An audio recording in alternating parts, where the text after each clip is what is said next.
Coucou ma team, j'espère que vous allez bien. Écoutez, je suis face à vous aujourd'hui pour faire un direct et je pense le dernier. Alors j'aurais besoin en fait que vous taguiez un peu tout le monde parce que qui ne dit rien consent. Je commence à être victime d'acharnement et d'harcèlement. Ça commence à être un peu trop. Ça commence à être un peu de trop. On me dit comme ça qu'une personne qui est publique ne doit pas se justifier. On me dit comme ça qu'une personne qui a une certaine renommée ne doit pas se justifier. Parce que ce qui se justifie s'accuse, mais qui ne dit rien consent. Ça fait un moment où je suis victime de pas mal de choses. Je me suis levée ce matin, je suis avec mon pyjama, mon t-shirt et mon foulard que vous connaissez le mieux sur ma tête. Je ne viendrai pas avec du maquillage. Je ne viendrai pas avec des anti-cernes. Il faut que vous voyez bien dans mes yeux que je commence à en avoir ma claque. Que je commence à en avoir ma claque. Depuis un moment, sur les réseaux, quand on dit mon nom, vous avez envie de mettre juste à côté mythomane, vendeuse de rêves. Depuis un moment sur les réseaux, quand on dit mon nom, vous avez envie de mettre juste à côté mère d'enfants de pères différents. Depuis un moment, quand on dit mon nom, ce n'est que méchanceté gratuite. Comment tout ceci a commencé? Tout ceci a commencé à la suite d'une amitié avec une personne que je tairai le nom. Une fille qui est venue vers moi. Une fille qui a fait la courbette. Une fille qui a œuvré comme elle pouvait pour être amie avec moi. Cette fille a fait tout son possible pour être amie avec moi. Elle est passée par un jeune homme qui gère une page tribunal pénal. Elle a fait tout son possible pour être amie avec moi. Quand elle a été amie avec moi, je suis venue vous la présenter. Parce que cette jeune dame voulait être connue. Elle voulait une certaine popularité. Et j'y ai veillé. Quand je faisais un direct, elle me disait, Emmanuel, je veux faire le direct avec toi. Je la prenais auprès de moi. Et je faisais le direct avec elle. Pour que vous la connaissiez. Pour qu'elle ait un nom. Cette fille a eu à faire des histoires avec un homme avec qui je sortais, qui n'a rien à voir avec moi. Mais absolument rien à voir avec moi. Leur cuisine interne, comme on dit. Mais elle m'a choisi pour cible. Elle a eu le malheur un jour de me passer pendant que j'étais venue chez elle, de me proposer une ceinture en cuir. Elle m'a dit, tu passes en direct, je trouve que ton pantalon que tu as porté serait bien avec une ceinture. Cette fille m'a passé cette ceinture. Cette fille a utilisé la photo de cette ceinture pour la mettre partout. Partout, en me faisant passer pour une prêteuse. En me faisant passer pour une prêteuse. À savoir que cette fille, quand elle partait à Abidjan, je lui ai fait une valise de plus de 20 kilos. Avec de la lingerie, avec mes maillots de bain, avec des robes, avec des ensembles. Pour qu'elle aille shiner. Ni vu ni connu, je n'en ai jamais parlé. Je n'en ai jamais parlé. Cette fille me salit. Je l'ignore royalement. Parce que j'ai compris en fait que le fait que je l'ai fermée, elle en souffre. J'ai accepté. Donc souvent je vois en commentaire, oh tu es une prêteuse, tais-toi. S'il y a quelque chose que je ne sais pas faire dans ma vie, c'est prêter. Pour ceux qui me connaissent, je vous prie de vous signaler. Ceux qui m'ont pratiqué, qui me connaissent. Emmanuel Keïta et le prêtage, c'est deux choses différentes. Tellement que j'ai une garde-robe qui ne dit pas son nom. Ma première erreur dans ma vie, quand j'ai commencé à toucher de l'argent, c'était shopping. Erreur fatale. Et je vous en ai parlé. Erreur fatale.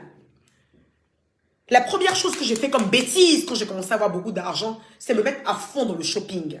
Donc, les vêtements, les accessoires ne peuvent pas manquer. Vous pouvez taguer mon ex-mari, M. Koulibaly. Vous pouvez taguer mon ex-mari, M. Koulibaly. J'avais une chambre de vêtements. Et cette chambre est toujours là. Parce qu'avec les années, j'en ai continué à acheter. J'en suis même pas fière. Parce que ces vêtements et ces accessoires, Amine, auraient pu servir même à déposer même des immeubles. Donc, c'est même pas une fierté pour moi même de parler de ma garde-robe. C'est même pas une fierté pour moi, en fait, de snapper ma garde-robe. Parce que quand je regarde cette garde-robe, elle m'énerve. Quand je regarde ma garde-robe, elle m'énerve. Parce que quand je regarde ma garde-robe, je vois 10 business ratés. Quand je regarde ma garde-robe, je vois 2 immeubles pas achevés. Quand je regarde ma garde-robe, elle m'énerve.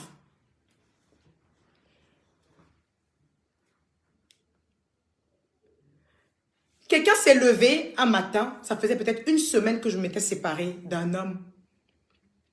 Pendant la semaine même, j'ai fait le challenge de Sorry de José, j'ai fait plein de choses, vous ne vous êtes même pas rendu compte que j'avais un problème dans ma vie. Cette personne s'est levée, si c'est lui ou pas, je n'accuse personne.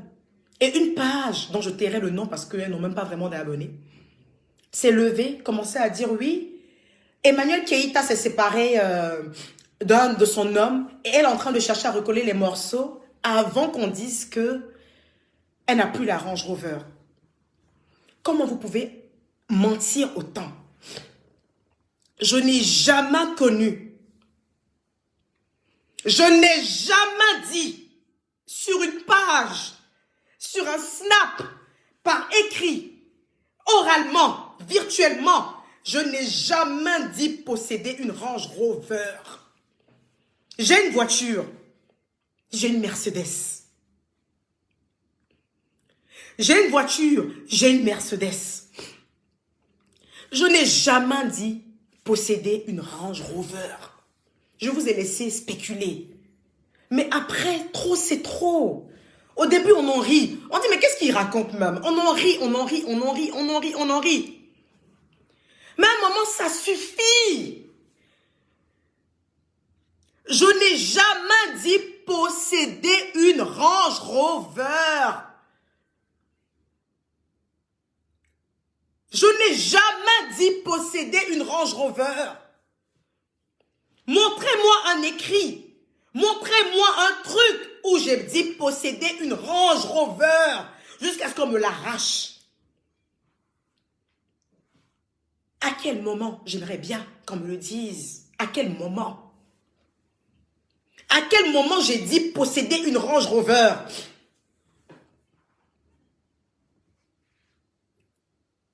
À quel moment j'ai dit posséder une Range Rover? Vous avez collé ça sur mon dos. Elle a dit qu'elle possède une Range Rover. Le gars lui a arraché sa Range Rover et j'en passe. J'ai pris aussi, j'ai accepté. Il y a 4 ans en arrière, vous les mêmes, son mari l'a répudié. Mon mari ne m'a jamais répudié. Avec tout le respect que j'ai pour M. Koulibaly, qui est le père de mes enfants et que j'aime beaucoup, je m'entends très bien avec lui. Même hier encore, j'étais en ligne avec lui. La personne qui a demandé le divorce, c'est moi, Emmanuel Keïta. Pendant des années, je vous ai laissé dire son mari l'a répudié. Depuis que je cherche garçon, il n'y a aucun homme qui m'a répudié. C'est mon éternelle honnêteté. Quand je suis avec un homme et qu'il n'y a plus de feeling, je me lève, je le fais asseoir. Et je lui dis, bébé, je ne veux plus rester avec toi. Parce qu'il n'y a plus de feeling et je ne veux pas te mentir. J'aime vivre. J'aime être épanouie. J'aime pas me forcer à être qui je ne suis pas. Les 3 relations que j'ai eues dans ma vie, qui sont les pères de mes enfants, que ce soit Rudy, que ce soit Kafou, que ce soit le père de Mathéo, ces 3 relations, c'est moi qui ai demandé à partir. Ils sont vivants et je parle devant une caméra. Pas parce qu'ils n'étaient pas bons. J'ai eu les meilleurs baby daddy qui existent et je suis très fière de ces hommes. Mais je suis comme ça. Quand je ne me sens plus bien dans une relation, où je ne suis plus épanouie, je pars. Au lieu de tromper et d'être fausse, je me lève et puis je dis, ah bébé, on n'a qu'à se séparer. C'est comme ça que j'ai toujours procédé dans ma vie.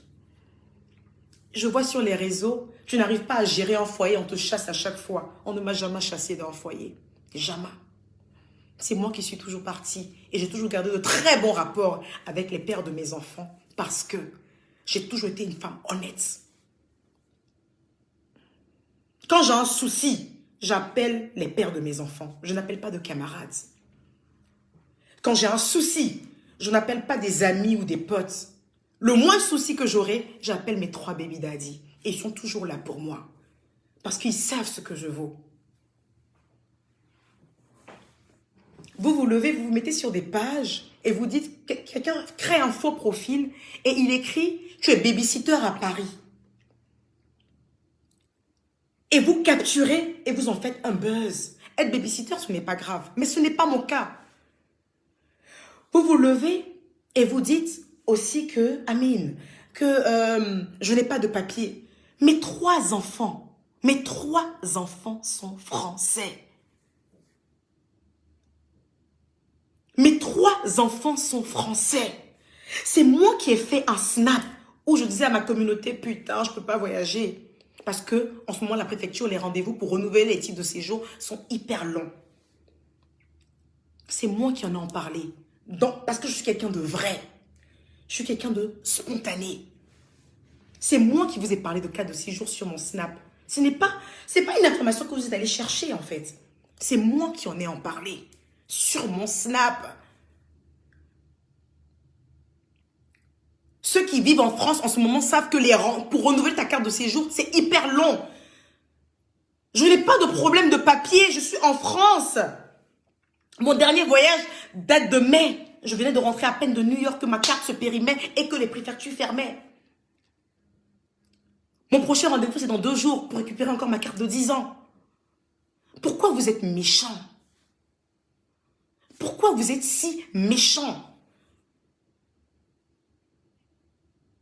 Pourquoi vous êtes si méchants? Oui, tu dis que tu as de l'argent. Non, je n'ai jamais dit que j'étais riche. Mais j'ai une vie qui est enviable. Je suis l'une des rares personnes ici à être en France et puis à avoir un business rentable. Oui, ton business n'est pas déclaré. J'ai un site en ligne. Pour avoir un site en ligne et pour que les paiements puissent passer, que ce soit PayPal ou carte bancaire, c'est parce que ton site est déclaré. Pourquoi vous êtes méchants? On dit de ne pas se justifier, mais trop, c'est trop. On a nos mamans sur les réseaux sociaux, on a nos papas sur les réseaux sociaux, on a nos frères et sœurs sur les réseaux sociaux. Il faut que ça s'arrête. Vous me reprochez de me mêler de ce qui ne me regarde pas. Non, je suis une influenceuse, une impacteuse. Je parle des faits de société. Quand d'autres personnes en parlent, personne ne dit rien. Mais quand c'est moi qui en parle, ne serait-ce qu'un tout petit peu, on crie au scandale. Ce n'est pas de ma faute si ma voix porte si fort. Ce n'est pas de ma faute si ma voix porte aussi fort.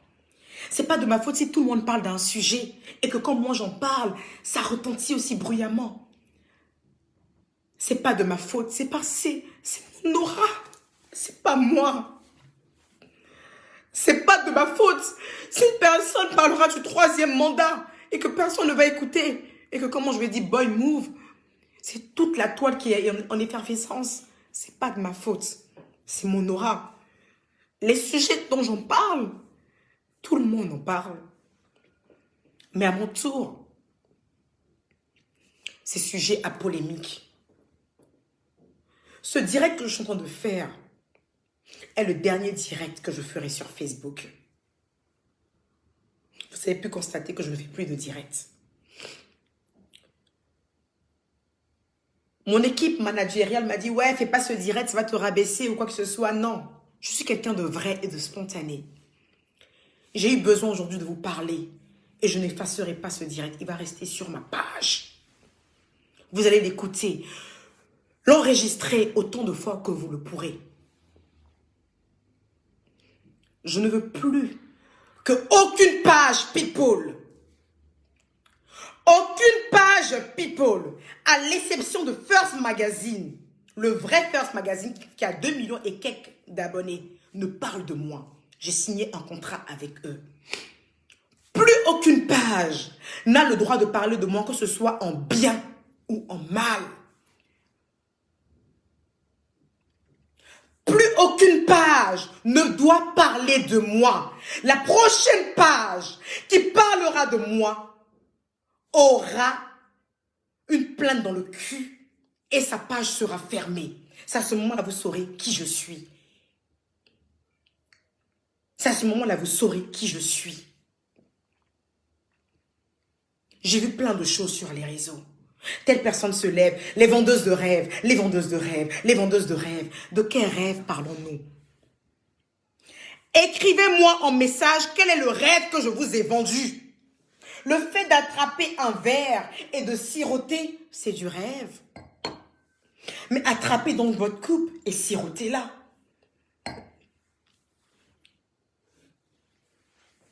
Attrapez votre coupe et sirotez-la. De quel rêve parlons-nous? J'aimerais que vous m'écrivez. Écrivez-moi ici le rêve que je vous ai vendu. Vous allez m'écrire. Hein. Le rêve que je vous ai vendu pour être taxé de vendeuse de rêves. Ces femmes qui vous vendent du rêve à longueur de journée sur les réseaux qu'on ginzin tous les jours, vous ne les voyez pas. C'est moi qui vais être, comment on appelle ça, l'illustration de vendeuse de rêve sur les réseaux. Vous avez déjà vu quelqu'un venir se mettre sur les réseaux pour dire que Emmanuel qui est à lui doit? Vous avez déjà vu quelqu'un se mettre sur les réseaux pour dire que je n'ai pas payé un loyer? Vous avez déjà vu quelqu'un se mettre sur les réseaux pour dire que j'ai pris de l'argent avec elle? Vous avez déjà vu quelqu'un se mettre sur les réseaux pour dire que je suis allée manger chez elle? De quel rêve vous parlez?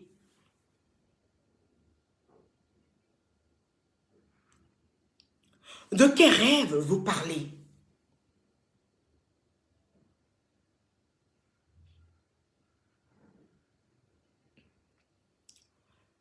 J'ai voulu me la faire cool, en venant faire des directs constructifs où j'apportais un peu mon aide aux jeunes femmes. Je suis contente aujourd'hui de voir des femmes qui disent j'ai commencé à créer une activité par toi, par tes conseils que je te donnais sur le dropshipping et j'en passe. Aucune autre influenceuse ne le fait. Parce qu'elles n'en ont rien à foutre en fait. C'est cette proximitude-là. C'est cette proximitude qui a engendré tout ça. C'est cette proximitude qui a engendré tout ce qu'on est en train de voir là. Parce que si je restais bien à ma place, il y a beaucoup de choses qui n'allaient pas arriver. Donc je prends aussi les responsabilités de mon côté. Je prends les responsabilités aussi de mon côté. Il y a eu trop de proximitude. Il faut que je prenne aussi mes responsabilités. Je m'excuse quand on vilipende une femme comme vitale et que je mette ma caméra pour la défendre. Je m'excuse aussi pour ça. Je m'excuse pour toutes les fois où on a maltraité des enfants et que j'ai mis ma caméra et que j'ai défendu ces enfants. Je m'en excuse. Je m'excuse pour toutes les fois où on parlait de cherté de la vie, où j'ai fait des posts pour tacler le pouvoir en place. Je m'en excuse. Ma place est de ne pas m'occuper de ce genre de choses. Ma place est de rester là où je suis, la place de queen, comme ce que font toutes les influenceuses que vous respectez. Je m'en excuse très sincèrement. Je vous présente toutes mes excuses pour cela. Mais je refuse à compter d'aujourd'hui que vous assimilez mon image à une vendeuse d'illusions. Parce que jusqu'à preuve du contraire, je ne vous ai jamais menti sur rien. Jusqu'à preuve du contraire, je ne vous ai jamais dit que je possédais une Range Rover. Jusqu'à preuve du contraire, je ne vous ai jamais rien dit. D'accord? Vous avez le seum de tout. La dernière fois, Aya a posté ma black card. Vous avez trouvé à dire que c'est une fausse black card. Non, d'abord, vous avez dit qu'elle est périmée. On vous a mis la date 2023, la date d'expiration. Vous avez dit, ah, ok, c'est que c'est une fausse carte. Parce que pour vous, en fait, il faut que je reste la fille pauvre. Non, je ne suis pas pauvre et je ne serai jamais pauvre. Parce que tant que Dieu me donnera les mains pour travailler et la tête pour réfléchir à des business, je ne serai jamais pauvre. Ça, c'est à prendre ou à laisser. Plus aucune page. Plus aucune page. Je dis bien plus aucune page. Plus aucune page. Je ne donne la permission à plus aucune page de parler de moi en bien ou en mal. Ne parlez plus de moi.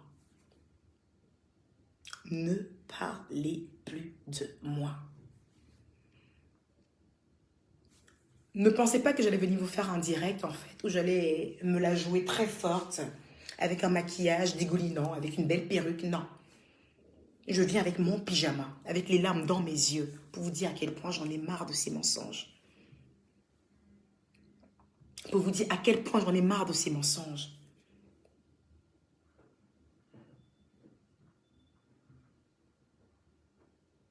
D'accord? Ce n'est pas bien ce que vous faites. Il faut que ça s'arrête. Les femmes que j'ai inspirées,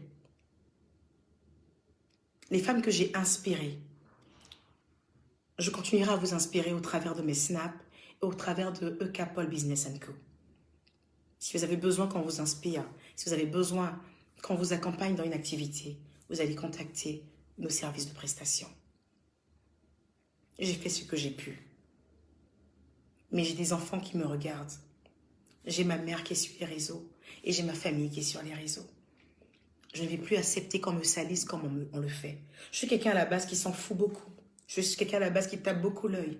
Mais quand ça commence à salir ma réputation, je suis égérie de Thriller Afrique. Je suis égérie de plusieurs marques. Ces personnes aussi ont une image à sauvegarder. Et vous n'avez pas le droit, en fait de me salir autant et de me rabaisser. Parce que j'ai cette force de caractère de dire ce que je pense.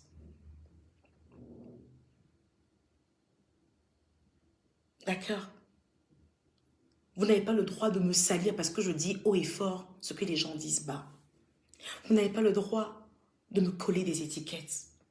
Combien de femmes publiques aujourd'hui ont des enfants de pères différents? Vous-même qui écrivez ou vous-même qui likez ce genre de commentaires, vos mamans ont des enfants de pères différents et vous savez que ce n'est pas pour autant qu'elles sont de mauvaises mamans. À la seule différence, c'est parce que, en fait, c'est parce que moi, j'ai cette force de caractère de vous dire les choses comme je l'entends. C'est pour ça que vous vous permettez en fait de me dénigrer autant.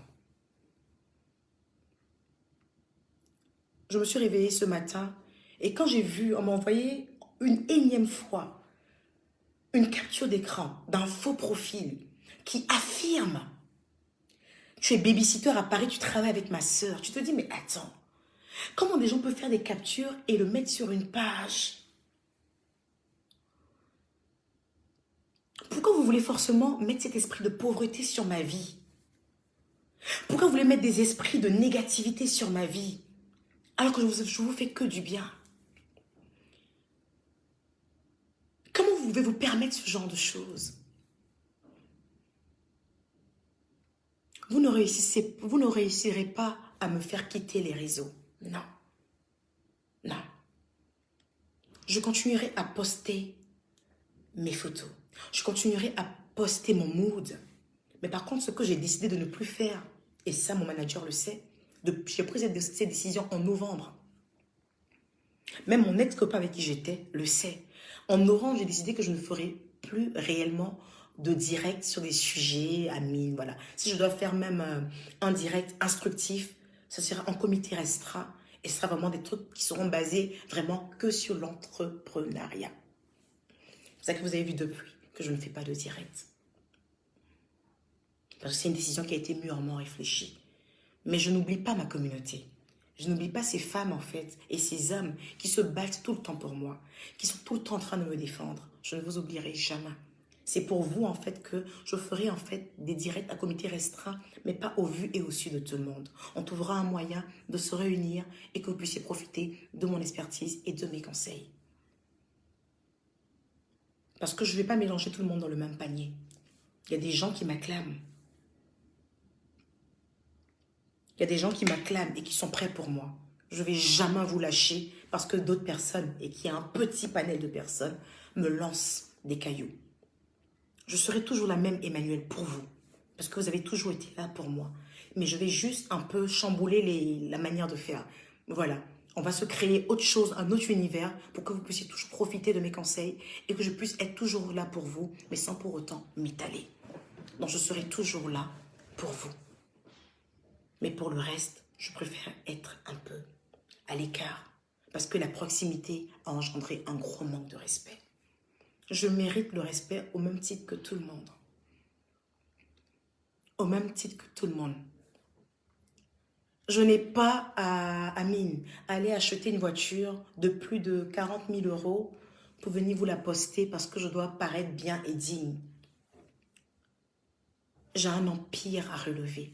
J'ai un héritage à laisser à mes enfants. Je n'ai rien à vous prouver de ma richesse. Je ne justifierai jamais ma richesse ou ma pauvreté devant vous.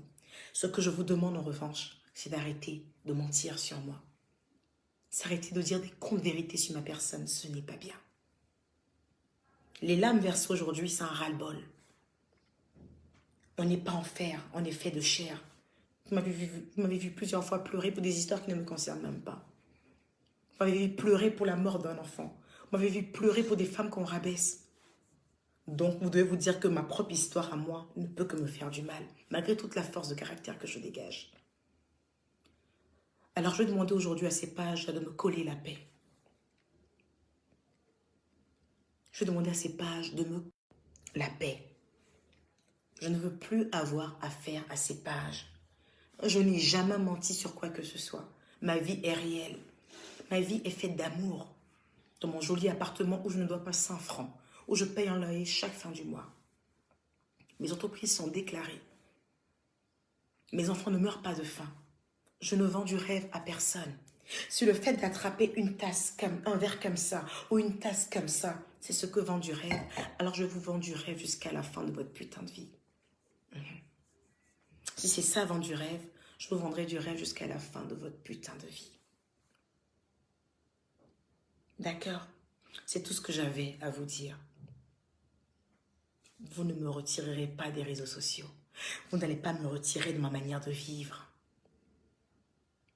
C'est un coup de gueule, un ras-le-bol. C'est dit, c'est dit. Next. Et je ne supprime pas cette vidéo. Elle va rester sur ma page. Parce que c'était mon mood actuel. Le mood d'aujourd'hui, c'est que je me suis levée et que j'en ai marre que vous parlez de moi et que vous inventez des histoires sur moi. C'est pas parce que je ne me défends pas que ça veut dire que c'est la vérité. C'est parce que je voulais laisser passer. Je voulais laisser passer. Mais là, c'est en train de me coller à la peau. Je dis non, ça suffit. Ça suffit. Ceux qui sont passés dans ma vie, ils sont passés, c'est fini. Basta. Je ne veux plus voir aucune page écrire sur moi. Mon service de communication, mon manager et mon avocat rentrera en contact avec toutes ces dites pages. Je ne veux plus voir de pages écrire sur moi. Je vais prendre congé de vous. C'est ce que j'avais à vous dire. Et je vous souhaite une très belle journée. Take care.